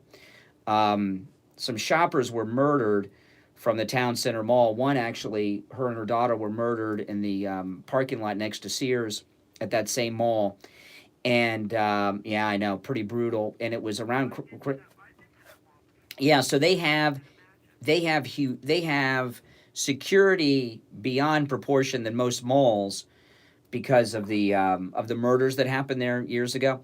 So I promise you, if it was punk kids with those popper things that I was talking about, they're going to get them because they'll be on surveillance. And they said that they know the popping was somewhere near the food court.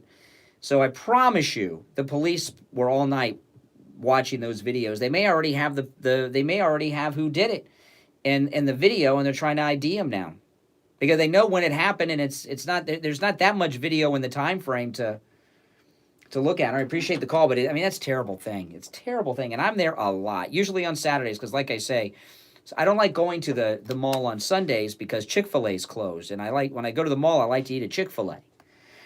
So I'm not there on Sundays too often. I'm there on Saturdays a lot, but not on Sundays. But this is terrible what these people went through, and I gotta tell you, I was a little nervous yesterday, even though I wasn't there, because I shop there and I'm at the mall so often. And, and I was getting kind of nervous about going back to the mall with the family because they didn't have anybody. They didn't know what happened. Someone had been shot. My thought was that they did report it was one person shot, which now we know is not true. No one was shot. Just a guy hit his head on the door running out. And my thought when I heard one person shot was, some girl broke up with her boyfriend and he went to her work. That was my thought, right? Because that happens sometimes, when only one person, because it obviously wasn't a mass shooting. And this photograph that's in the paper today of the police officer with his gun drawn over the guy laying on his back that hit his head. I was watching on Twitter yesterday video being posted of news stories, and they were showing that. And it looked like, this guy was out on his back, and I see a closer photo of it now. His pants have it was raining yesterday, so his pants have mud and dirt on them. But when I saw him laying on the video yesterday, it was far away. I couldn't tell. It looked like it might have been blood. What a bunch of hype, okay? There was no shooting at the Boca Town Center Mall, if you're just tuning in. No shooting, no active shooter, no one was shot. It was a false alarm. And the popping, we don't even know what that was. We don't know that it was punk kids with firecrackers or punk kids with those poppers. We don't know what happened. But we do know people were yelling active shooter, and it caused a lot of people trouble. All right, hey, let me take this break on time so I can get back because I got some more audio I want to play and some other things to talk about, all right? My name's Brian Craig. This is the Steve Kane Radio Show, Florida's longest-running radio show. It's Columbus Day, people. How many of you are working on Columbus Day? Because schools are closed and banks are closed today, right? Government's closed, banks closed, post office closed. Why is everything closed down on Columbus? I understand the Christopher Columbus is a important figure, but why is everything closed today? And I have to go to the post office today. Oh, I guess I won't be going to the post office today. Guess I'll be going tomorrow. All right, we'll take our break. It's 8:30 in the morning. Much more to talk about right after this. Over 1,500 Toyotas are on the ground, and truckloads of new 2020 Toyotas just keep on coming.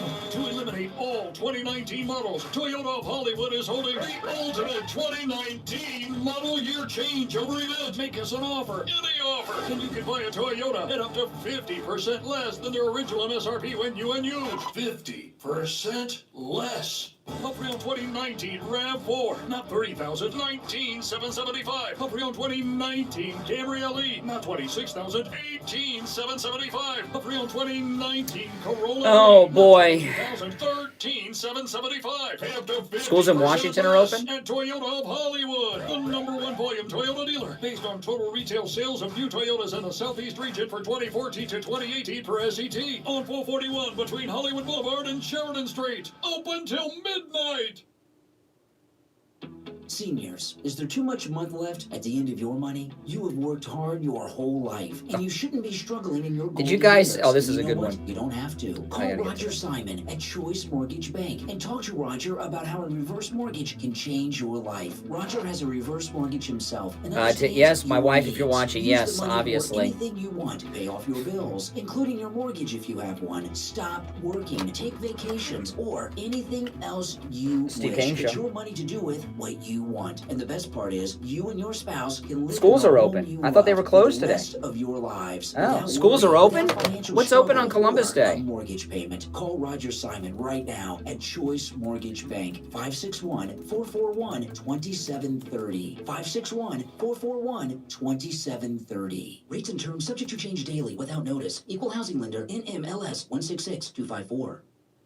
Denture wearers, are messy adhesives ruining the taste of your food? Is it painful for you to eat? Does the constant denture movement affect your speech? Are you always worried that your dentures will fall out while you're talking or laughing? Do you have sore spots? You are not alone. These are common problems that can be solved simply with dental implants. This is Steve Kane, and I want to introduce you to Brighton Dental Care, where the Kane family goes for all our dental needs. Brighton Dental Care doesn't want cost to stop you from being able to eat the foods you love again and live in comfort. That's why, for Steve Kane listeners, they're offering implants, get this, for just $3,500. That includes 2 implants plus a lower denture. Now, if you go to a dentist in Boca or in Aventura, they're going to charge you $6,000 for the exact same implants and denture. That's right, $6,000, but at Brighton Dental Care, just $3,500, and that includes the 2 implants plus your lower denture. Laugh and live with confidence. Call Brighton Dental Care at 954-922-4633, 954-922-4633, and online at brightondentalcare.com. Be sure to ask about special discounts for our military veterans.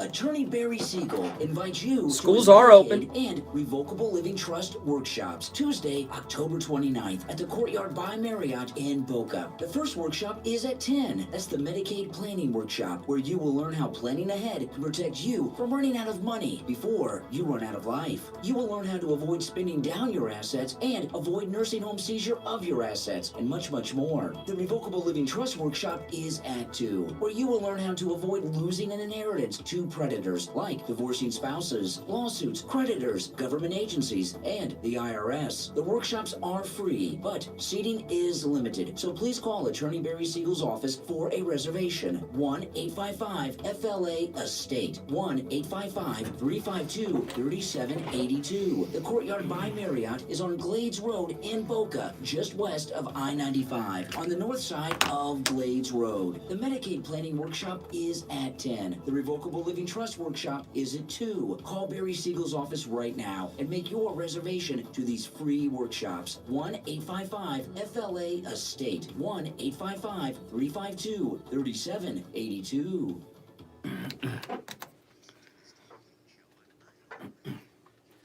All right, we are back. Well, apparently the schools are open today on Columbus Day. I guess that just tells you I'm getting on my day. When I was a kid, we got off for Columbus Day. Now, maybe that's because I went to school in Columbus, Ohio. I guess Columbus Day is a bigger deal in Columbus, Ohio than it is here in Florida. Oh, my goodness. People should be off for Columbus Day. It's a big day. It's a big day. It's right up there.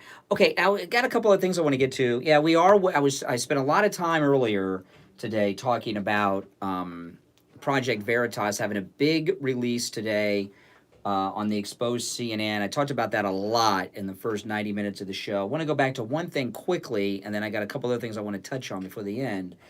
I did talk in the first hour, and I want to bring this up again, about Shepard Smith And Shepard Smith was not fired. He left on his own. I'm getting messages on Twitter about Shepard. I spent a lot of time talking about Shepard Smith early in the show, but not everybody's listening at 6 o'clock. I don't understand why. You should be listening. We're here for 3 hours. You should spend all those 3 hours with your ear close to your radio or the iHeartRadio app or on YouTube or something and not miss a moment of this broadcast.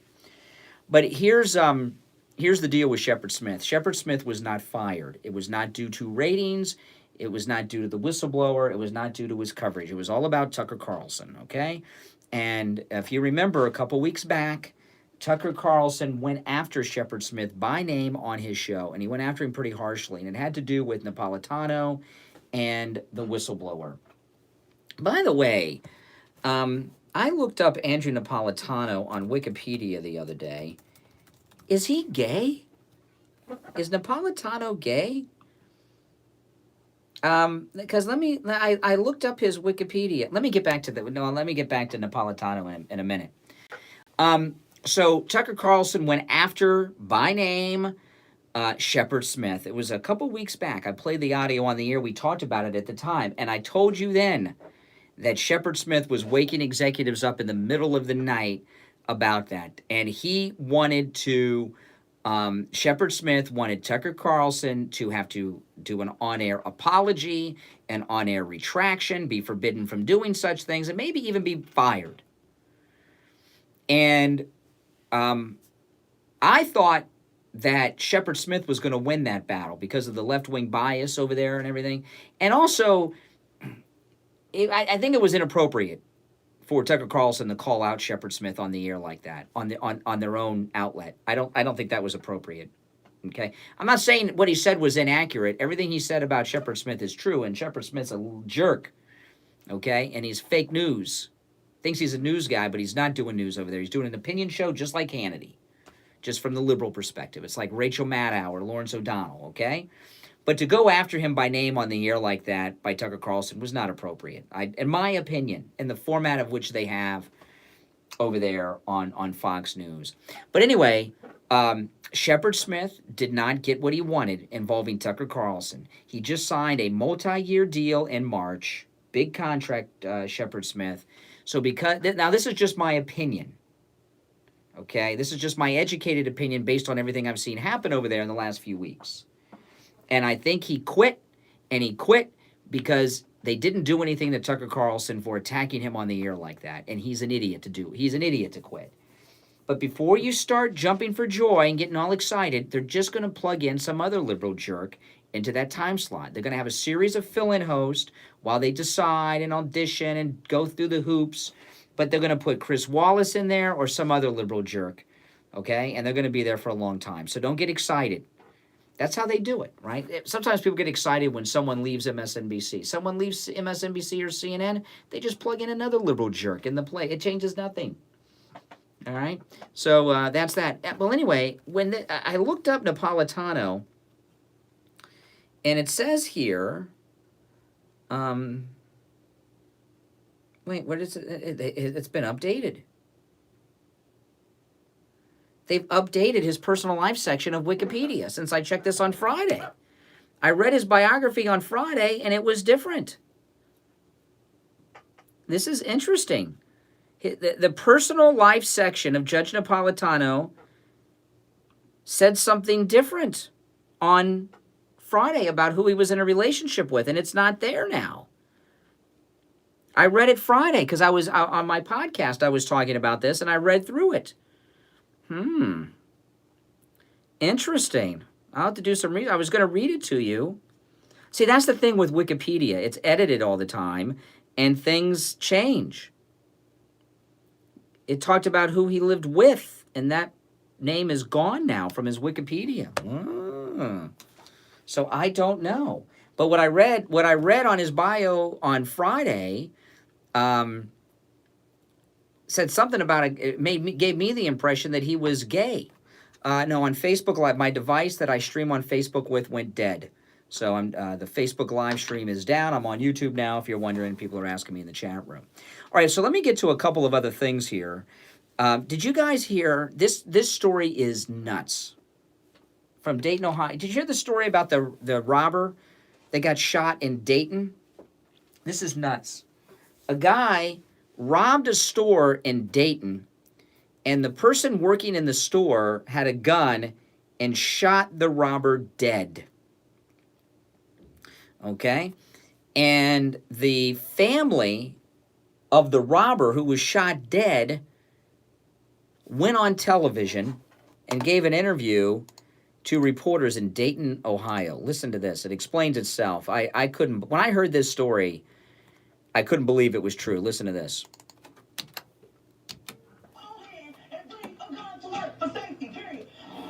These siblings are furious. Their brother, who police say was an armed robber, was gunned down by a store clerk.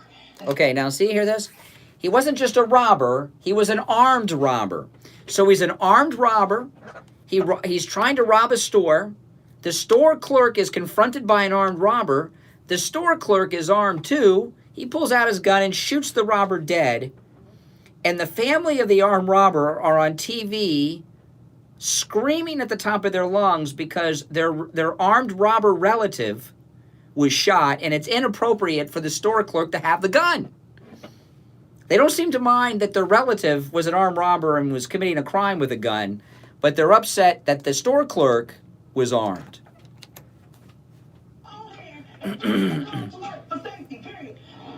These siblings are furious. Their brother, who police say was an armed robber, was gunned down by a store clerk. The pair acknowledges that he was wrong for Roosevelt Rapley to try and rob the Governor General on North Gettysburg Avenue, but they say the clerk shouldn't have had a gun at work. Rafael and John Rapley say their younger brother, Roosevelt Rapley, was the second of 10 siblings killed by gunfire. I still don't believe it. At the end of the day. Now keep in mind, this is the brother and sister of the armed robber who are telling reporters it is inappropriate for a store clerk to be armed.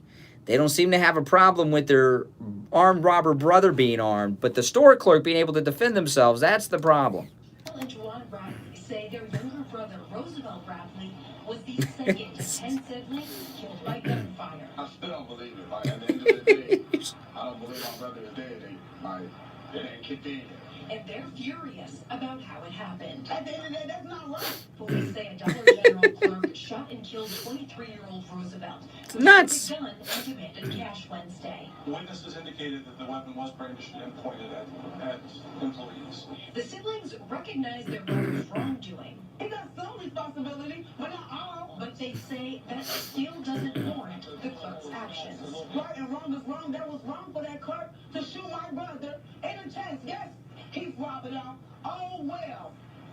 Call police. That's what you're supposed to do. Y'all not supposed to take matters in your own hands. If that's the case, I'll take matters in my own hands.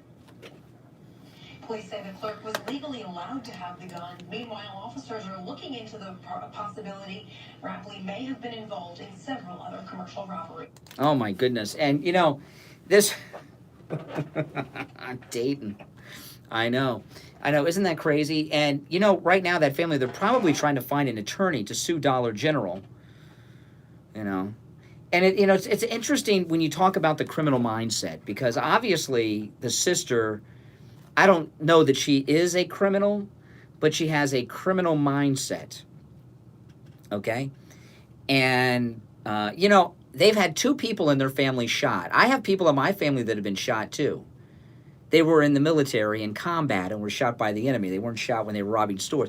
But anyway, she is, with a passion, 100% convinced that it is inappropriate for store clerks to have guns. And that's why it makes it a safe place to go and rob, I guess, in her mind.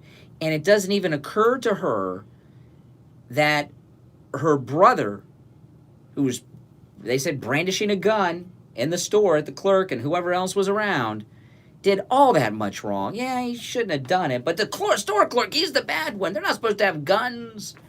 Well, you know what? You're not going to see a Dollar General store, at least not in Dayton, robbed anytime soon, because robbers are going to remember that story and now have in the back of their mind that, you know what, you don't want to go into Dollar General. There might be someone in there with a gun. Right? You ever heard of a gun store being held up? No, never. Has anybody ever held up a gun store? I wonder why. Why would someone not hold up a gun store? Oh, there's guys working there with guns? Well, now you can say that about Dollar General. Oh, my goodness. That's terrible. All right, 46 minutes after the hour. I'm not talking about a gun store being broken in after hours. I'm talking about during business hours. Have you ever heard of a gun store being held up? That'd be a big mistake, wouldn't it? Yeah, you'd have to be one of the dumbest criminals alive to rob a gun store. All right, 1-888-GO-CANE, 1-888-465-2631. I know that story's nuts. It's an insane story. 1-888-465-2631. The last segment of the program coming. Has this show flown by to you guys? I mean, I feel like I have been in this studio about 30 minutes, and I've been here, well, 3 hours because I get here before the show starts. But I've been on the air for 2 hours and 46 minutes, and I feel like I've been on the air for about 30 minutes. Maybe I'm so excited about this Project Veritas news dump today on the exposed CNN, I guess. All right, let's take our last break of the day. School's open on Columbus Day. Sorry, kids. We'll be right back. Wings in this town, it's Wings Plus. Wings that are first grilled and then fried to make them extra crispy, served with blue cheese and celery. Try the Jamaican jerk, the lemon pepper wings, the honey mustard wings, the garlic wings, and 15 other varieties. That's Wings Plus, located at 9880 Sample Road in Coral Springs with a politically elite meat. Stop paying an outrageous fortune for your tires. Go easy on your budget and buy your tires at Friendly Tire of Margate, where they have all the major name brand tires like Goodyear and Firestone. Mm-hmm.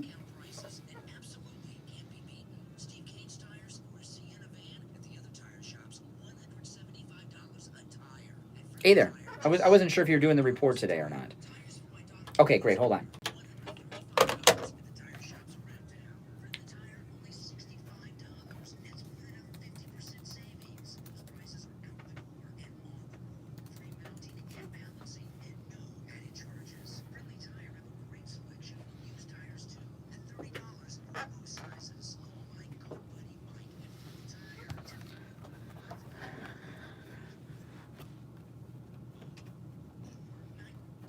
You can't wait, Tim. There's 12 minutes left in the show, Rob. Where are you going?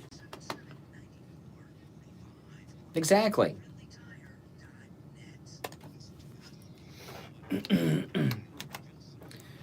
All right. Yes. Welcome back, everyone. You are listening to Florida's longest-running radio show, The Steve Kane Show, on the radio since 1977.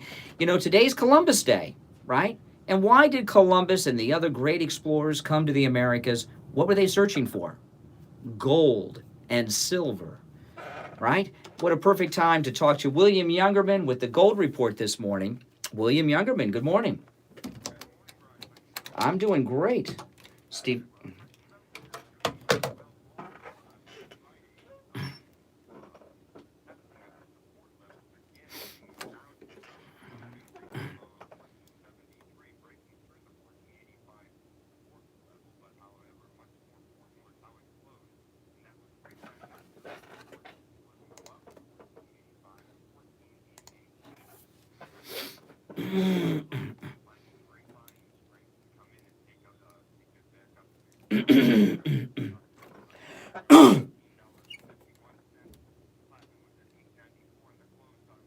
I wish I could take today off.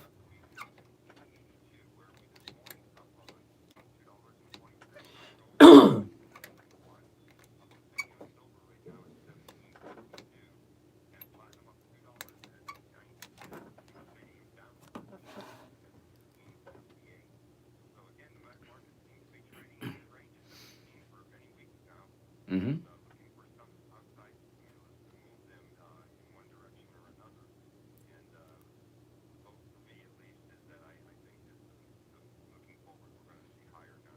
Yeah, things are looking good. And don't forget, visit William Youngerman's website, williamyoungerman.com. Lots of great information there. williamyoungerman.com. Give them a call, 1-800-327-5010, 1-800-327-5010, or you can stop in. They're located in Boca Raton, just east of US 1 Federal Highway on the south side of Palmetto Park Road. But I think the office is closed today. All right, take care. We will talk tomorrow. All right, you too. All right, yes. All right, welcome back, everyone. Just a few minutes left here. Jane Fonda.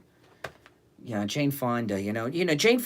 I saw Jane Fonda. I'm going to play that clip everyone's talking about with Jane Fonda over the weekend. She's had a great facelift. I got to tell you, Jane Fonda looked good for an old lady, but she looked good. I mean, she definitely had a, major facelift, and it's a pretty good one too. But Jane Fonda, she's hanging out in Washington. Listen to Jane. There's one issue that will determine the survival of our species. This is not hyperbole. This is real. Was there a turning point for you on this issue? I mean, your passion is palpable. I've been a climate scientist for decades and decades. Oh my goodness, really? What is that about? Jane Fonda, who she's part of that '60s generation, that drug culture. I don't know where that's coming from or what she means by that. And this reporter didn't follow her up with that. Species. This is not hyperbole. This is real. Was there a turning point for you on this issue? I mean, your passion is palpable. I've been a climate scientist for decades and decades, but it was Greta Thunberg, this little Swedish girl holding her sign every Friday in front of the Swedish Parliament. That's why I've chosen Friday too. And all the student strikers all over the world who have really risked a lot and given up a lot. Yeah, she's a scientist. To say, wake up, old people. How come you're not standing with us? You've taken our future away. The president went first. Okay, well, that's the next clip I played. But Jane Fonda, so she, when she got arrested, with her climate protest, I put this up on Twitter yesterday, and I'll throw this out to you. Think about this. When is the last time Jane Fonda was in a movie that you saw that was new? The last movie, and I can't name that many Jane Fonda movies, right? I'm talking about, I'm not talking about Barbarella. We're not going back to the early 70s and Clute and all that stuff, right? China Syndrome, that was her. Was that Jane Fonda in China Syndrome with Michael Douglas? Children of a Lesser God. 9 to 5. 9 to 5 is a great movie. I do like 9 to 5. But what was the last movie she made that you saw? She's not a celebrity anymore. And this is what I wonder. Barefoot in the park. I said barefoot. Oh, long day. It's Columbus Day. Give me a break. Barefoot in the park. Yeah, Barefoot in the Park, that movie, that looks like it was in Technicolor. When's the last? So when Jane Fonda was arrested, do you think the police officers that arrested her knew who she is? Like, if it was me and I was there, I'd be like, oh my goodness, Jane Fonda, I'm so sorry about the passing of your brother who just passed away. On Golden Pond, that was 1981. 1981. When they took her to the jail and booked her, do you think the cops at the jail knew who she is, even when she showed ID? Her real name may be Jane Fonda. Did they know who she was? And did they put her in a holding room or a holding cell? Did the people inside that holding room or holding cell, did they know who she is? This happened to Susan Sarandon during Occupy Wall Street. I felt so bad for Susan Sarandon, another liberal jerk, right? Susan Sarandon had her driver drive her to the Occupy Wall Street protest, and she got there, and there was video of this. Someone recorded this video. The Occupy Wall Street protesters did not know who Susan Sarandon was. They didn't know who she was.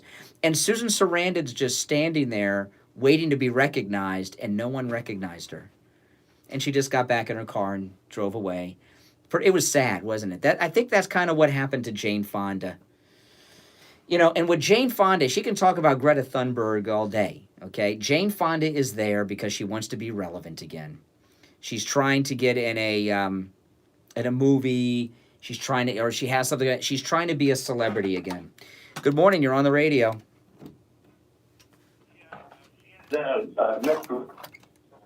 She had what? You cut out. Jane Fonda had what? Jane Fonda and Lily Tomlin on Netflix had a very good series. I'm asking for things people have seen. She's in a series on. She's on it. I've heard of this show. I don't know what it's called. Jane Fonda has a network television series where these old ladies whose husbands, on Netflix, they find out their husbands come out of the closet. Is that what it's about? And Martin Sheen's in. So my question is, when is the last time Jane Fonda was in something that people have seen? What's the name of the show? Well, that tells you right there. You don't even know the name of the show. Do you think the cops know who she is that arrested? The cops are probably like 20, 30 years old. Do you think the cops know who Jane Fonda is? They know now, but did they know when they arrested her? It's pretty sad, isn't it? And you know what? Jane Fonda is a disgrace. What Jane Fonda did in Vietnam, people do things when they're young, okay? What she did in North Vietnam is, she's never asked for forgiveness. She's never apologized, and what she did in North Vietnam was disgusting and will never be forgotten. She is a disgrace. She was a disgrace then. She's a disgrace now, and now she's not a disgrace. She's a disgrace now about what she did in North Vietnam. But what Jane Fonda did this weekend is not disgraceful. It's sad and pathetic what Jane Fonda did this weekend. She is so desperate to be a celebrity again, to have people talk about her, like I'm doing, to get in a movie, to be on a network show, to have some type of something, right? But she's got none of that. So she's out there trying to create a publicity stunt and get arrested. She gets arrested and nobody knows who she is. It's pretty pathetic. Hey, listen, you guys have a happy Columbus Day. I'm sorry the schools are open.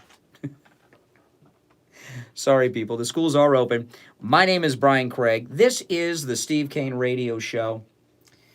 These 3 hours went by faster than any 3 hours of broadcast time I can ever remember. We'll be back tomorrow at 6 a.m. My name is Brian Craig. Take care, and thanks for tuning in, everyone. All right, guys. If you're not subscribed, that's my phone ringing. I will see you guys tomorrow at 6, all right? Make sure you subscribe. Click the notification bell, too. And if you're on a mobile device, close out the chat. The subscribe button comes up. Boom, right? And click the notification, too, if you don't mind, all right? I'll see you guys later. Take care, guys. Thanks. Tinfoil Timothy University. Appreciate that. Take care. Talk to you later.